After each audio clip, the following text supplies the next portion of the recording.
families of Special Action Force members killed in the 2015 Mamasapano clash known as SAF 44 demand justice from President Rodrigo Duterte on the eve of the tragedy's anniversary. Duterte hosted the dinner for the families in Malacanang Tuesday. 39 of 44 families attended. On the same day, the Ombudsman filed criminal charges against former Philippine National Police Chief Alan Purisima and ex-SAF Director Getulio Napeñas. A wife of one of the SAF 44 asked Duterte if all fallen SAF troopers could be awarded the Medal of Valor. May pag-asa pa po bang matupad yung pinangako pong silang lahat po ay mamibigyan ng Medal of Valor kasi po lahat naman po sila ay nagbuwis ng buhay para sa bansa. She also claims not all the families have received what the government promised them.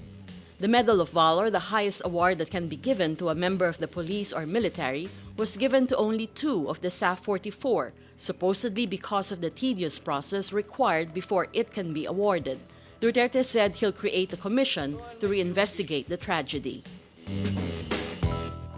Ombudsman Conchita Carpio Morales on Wednesday admits the filing of criminal charges related to the Mamasapano clash was delayed by 7 months. Morales says the filing of usurpation of public function and graft charges against dismissed Philippine National Police Chief Alan Purisima and dismissed Special Action Force Commander Getulio Napeñas should have been done in June 2016, when the Ombudsman denied their motions for reconsideration. The charges against Purisima and Napeñas were filed before the Sandigan Bayan on Tuesday on the eve of the 2nd anniversary of the Mamasapano clash. Volunteers Against Crime and Corruption Chairman Dante Jimenez urges Morales to act on the multiple homicide complaints against Purisima, Napeñas, and former President Noynoy Aquino, accusing her of delaying tactics.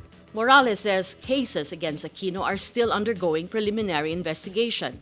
Aquino also asked for an extension to file his counter-affidavit. Morales earlier vowed to resolve complaints against Aquino before her term ends in 2018. Overseas Filipino worker Jakatia Pawa is executed Wednesday in Kuwait. Foreign Affairs Secretary Charles Jose says Pawa is executed around 3:19 p.m. Philippine time. The victim's family wasn't amenable to receiving blood money. Senator Cynthia Villar says Pawa has maintained her innocence in the murder of her Kuwaiti employer's daughter since 2007. She adds the DNA found on the murder weapon didn't match Jakatia's DNA. Villar earlier appealed for a reprieve in behalf of Pawa, who was sentenced to death in 2010. The schedule of her execution Wednesday came as a surprise to her relatives because it was publicized only around midday the same day. The Philippines' ranking in Global Corruption Index worsens in 2016, but anti-graft watchdog Transparency International says it's still too soon to tell how the Duterte administration's war on drugs would impact corruption in the country. The Philippines scored 35 for the 2016 Corruption Perceptions Index, same as its score in the 2015 report, but its ranking fell to 101st out of 176 countries, compared to 95th out of 168 in 2015. The report ranks countries according to their perceived level of public sector corruption, based on the surveys from the World Bank, the African Development Bank, the Economist Intelligence Unit, and other bodies.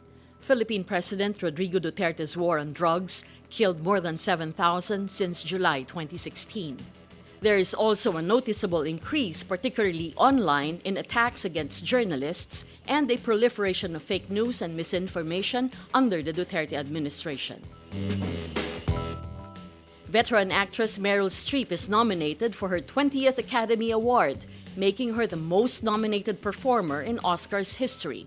Streep is nominated for Best Actress for her role in the comedy biopic Florence Foster Jenkins, which tells the story of a singing socialite in New York.